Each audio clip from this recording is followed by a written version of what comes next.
ইষ্টিকুটুম নাটকের পার্ট ১৭৫। দীপ্তবাবু সত্যকামকে বলে যে আপনাকে অনেক বড় চিনা চিনা লাগছে, আপনাকে দেখে তো এখানকার লোকই মনে হচ্ছে। আপনি কি কঙ্কা নামে কাউকে চিনেন? তার একটা মেয়ে আছে, ১৭-১৮ বছর বয়স হবে। ছোটের ভিতরে অর্চিবাবু বাহামণি সবাইকে নিয়ে খাওয়া দাওয়ার ব্যবস্থা করে, কিন্তু সত্যকামকে এই কথা বলার পরে সত্যকাম মাজায় হাত দিয়ে চিন্তা করে আর মনে মনে বলে যে তুই তো সেই শিল্পীটা আছিস, তোর জন্যই এত বড় সর্বনাশ হয়েছে। একথা মনে মনে ভাবতে থাকে। অর্চিবাবুর বাড়িতে মোহনের মা আসবে একথা শুনে সবাই চিন্তা টেনশন করে যে এসে কি না বলে। অর্চির বড় দাদা বলে যে তোমরা এত চিন্তা টেনশন করো কেন, মা আমাদের বাড়িতে বেড়াতে আসতেই পারে, তার মেয়ে আমাদের যে বাড়ির বউ সেটা কি তোমরা ভুলে গেছো? আর অর্চি তো আমাদেরকে কখনো লুকায়নি কোনো কিছু, আমাদেরকে তো সবসময় সত্য কথাই বলেছে। তোমরা এত চিন্তা টেনশন করো না, কোনো কিছুই হবে না, আর এসে আমাদের সাথে দেখা করতেই পারে, এগুলো নিয়ে এত চিন্তারই বা কি আছে। বড় কাকা বাবু বলে আচ্ছা কোনো সমস্যা না হলেই তো মিটে গেল। আর এদিকে বাহামণি অর্চিবাবু সবাইকে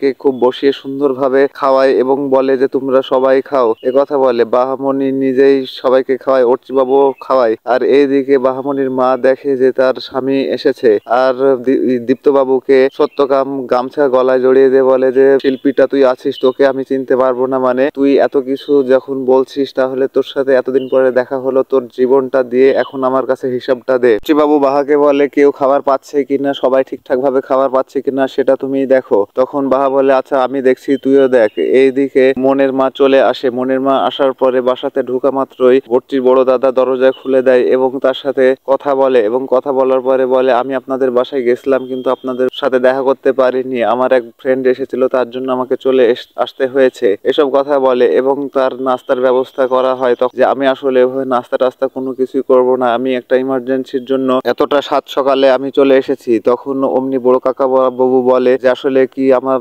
লক্ষ্মীর কোনো সমস্যা হয়েছে কিনা একটু বলো না, কথা বলে। তখন মনের মা বলে আসলে ওরকমটাই, আমার মন এবং অর্চির সাথে হয়তো বা খুব একটা ভালো সম্পর্ক নেই। আর সত্যকাম দীপ্তবাবুকে গলায় গামছা জড়িয়ে বলে যে চ তোকে ওদিকে নিয়ে যাব। বাহার মাকে দেখেই দীপ্তবাবু চিনতে পারে আর বলে যে কঙ্কা। সবাই অনেকটাই আনন্দ উচ্ছ্বাস করে খেতে থাকে। আর এদিকে প্রকাশ না আসতে চাওয়ার কারণে প্রকাশ আবার নিজে নিজে মনে মনে ভাবতে ভাবতে যে একবার ভেবেছিলাম যে আসবো না, কিন্তু আমাকে আসতেই হলো। আর সত্যকাম দীপ্তবাবুর সাথে একদম ঝামেলা শুরু করে দেয়, বলে যে তোকে সবকিছুর হিসাব দিতে হবে। দীপ্তবাবু বলে যে একজন মৃত মানুষের আর নতুন ভাবে মরার কোনো ভয় নেই, তুমি আমাকে যে শাস্তি দাও না কেন আমার আর কোনো সমস্যা নেই। আর আমার মেয়ে বাহার যদি আমি সব দায়িত্ব নিয়ে নিই তাহলে তো তোমাদের কোনো সমস্যা নেই। তখন বলে যে সারাটা জীবন জ্বালায় পুড়ায় বাচ্চাটা জন্ম দিয়ে তার মা খেতে পাচ্ছে কিনা কোনো খবর না নিয়ে এতদিন পরে এসে বাচ্চার দায়িত্ব নিতে চাচ্ছিস, চ তোর খবর আছে, তোর জানটা আজকে নিয়ে নেবো, এ কথা বলে। আর প্রকাশ চলে আসে, আসার পরে বলে যে বাবু কি হয়েছে বল তুই। তখন বলে এই লড়াইটার মাঝে তুই আসিস না, তুই দূরে চলে যা, এ কথা বলে প্রকাশকে দূরে সরিয়ে দেয়। এবং কঙ্কাকেও বলে তুইও এখানে থাক, তুইও আমাদের সাথে আসবি না।